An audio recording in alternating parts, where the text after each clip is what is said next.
ঘটনা এজন ছাত্ৰৰ মৃত্যু হৈছে সপ্তম শ্ৰেণীত পঢ়ে ছাত্ৰজন আৰু তেখেতৰ শিক্ষকৰ প্ৰহাৰত তেখেতৰ মৃত্যুৰ অভিযোগ উত্থাপন হৈছে কিছু সময় পূৰ্বে খবৰ আহিল ঢেকিয়াজুলিৰ চিৰাজুলিত এই ঘটনাক লৈ এটা তীব্ৰ চাঞ্চল্য কাৰণ এই ছাত্ৰজনক বিদ্যালয় চলি থকাৰ সময়তেই উত্তম মহন্ত নামৰ এজন শিক্ষকে প্ৰহাৰ কৰিছিল শনিবাৰৰ ঘটনা শনিবাৰে ছাত্ৰজনক প্ৰহাৰ কৰিছিল বিদ্যালয়ত চলি থকাৰ সময়ত তাৰ পিছত ছাত্ৰজন ঘৰলৈ যায় কিন্তু দেওবাৰে পুৱাৰে পৰা ছাত্ৰজন অসুস্থ হৈ পৰিছিল 22 তাৰিখৰ পৰা অসুস্থ ছাত্ৰজনক টিএমচিএইচত ভৰ্তি কৰা হৈছিল আৰু আজি ছাত্ৰজনৰ মৃত্যু হয় তাৰ পিছত এতিয়া ঢেকিয়াজুলিৰ এই চিৰাজুলি অঞ্চলটোত তীব্ৰ চাঞ্চল্যৰ সৃষ্টি হৈছে সকলোৱে এই ঘটনাক একমুখে ধিক্কাৰ দিছে আৰু ইতিমধ্যেই এই অভিযুক্ত শিক্ষকজনক আৰক্ষী আটক কৰিছে তেওঁ নিজেই আৰক্ষী থানালৈ গৈছে আৰু আত্মসমৰ্পণ কৰিছে সমগ্ৰ ঘটনা জনাইছো এই যেটো ঘটনা সংগত হ'ল এই ঘটনাৰ নিউ হৰাইজন ইংলিছ স্কুল আছে যে চিৰাজুলিত সেই স্কুলখনত এই ঘটনা সংগত হ'ল জানিব পৰা মতে যি তথ্য আহিছে এই অমিত মাহাতো নামৰ এজন ছাত্ৰ অমন মাহাতো নামৰ ছাত্ৰজনে সহপাঠীৰ সৈতে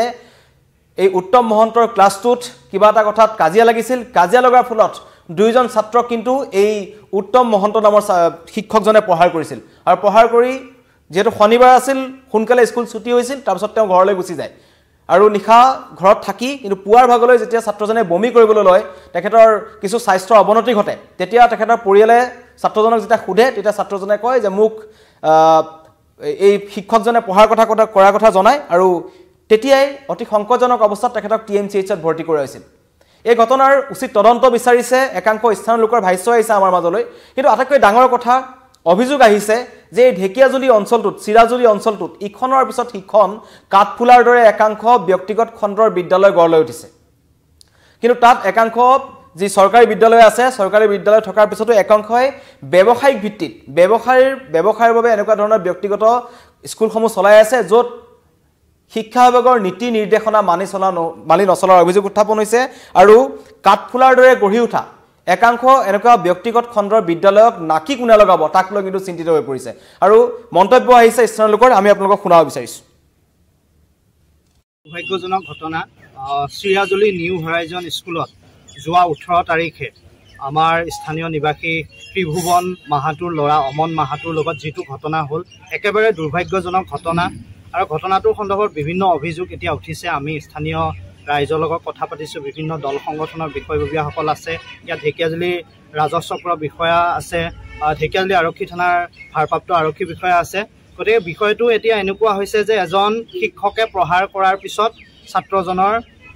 আঘাত পাই মৃত্যুবৰণ কৰিবলগীয়া হৈছে গতিকে বিভিন্ন অভিযোগ উঠিছে এই অভিযোগৰ বিষয়ে আমাৰ ঢেকিয়াজুলি আৰক্ষী থানাৰ বিষয়ববীয়াসকল আছে বা আমাৰ ৰাজচক্ৰ বিষয়া আছে বা শোণিতপুৰ জিলা উপায়ুক্ত মহোদয় আমি অসম জাতীয়তাবাদী যুৱ ছাত্ৰ পৰিষদৰ পৰা এটাই অনুৰোধ জনাইছো এই ঘটনা সন্দৰ্ভত তদন্ত হ'ব লাগে আৰু উচিত তদন্ত হ'ব লাগে যোনে দোষী কৰিছে দোষীক পৰায়ত্ব কৰি উচিত শাস্তি প্ৰদান কৰিব লাগে তেওঁৰ ক্ষেত্ৰত বিহিত ব্যৱস্থা প্ৰদান কৰিব লাগে যদি টিচাৰজনে মৰাৰ ফলত তেওঁৰ মৃত্যুবৰণ কৰিব লগা হৈছে তেন্তে টিচাৰজনে শাস্তি পাব লাগে যদি ইয়াৰ ঠাইত কিবা ইয়াৰ আৰত বেলেগ কথা আছে তেন্তে সেই সম্পৰ্কেও উচিত তদন্ত হ'ব লাগিছে এতিয়া একো গম পোৱা নাই যে দোষী কোন গতিকে অভিযোগ উঠিছে বিভিন্ন অভিযোগ এই অভিযোগসমূহ মাৰিব লাগে আৰু এটা উচিত তদন্ত হ'ব লাগে আৰু ইয়াৰ ওপৰত এটা আৰক্ষী প্ৰশাসনে এটা বিহিত ব্যৱস্থা ল'ব লাগে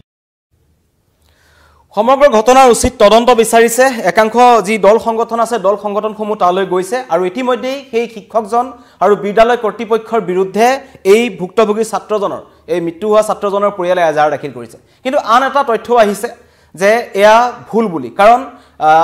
একাংশই ক'ব বিচাৰিছে যে এই যিজন ছাত্ৰৰ মৃত্যু হ'ল অমন মাহাতো তেওঁ কিন্তু দেওবাৰ দিনটোত একাংশ লোকৰ গাঁৱৰ ৰাইজৰ সৈতে তেওঁ বনভোজলৈ গৈছিল আৰু বনভোজলৈ যোৱাৰ পিছতে ছাত্ৰজন অসুস্থ হৈ মৃত্যু হোৱা বুলি একাংশই ক'ব বিচাৰিছে গতিকে আৰক্ষীয়ে সমগ্ৰ ঘটনাৰ তদন্ত কৰক কিন্তু এইটো এটা ডাঙৰ কথা যেহেতু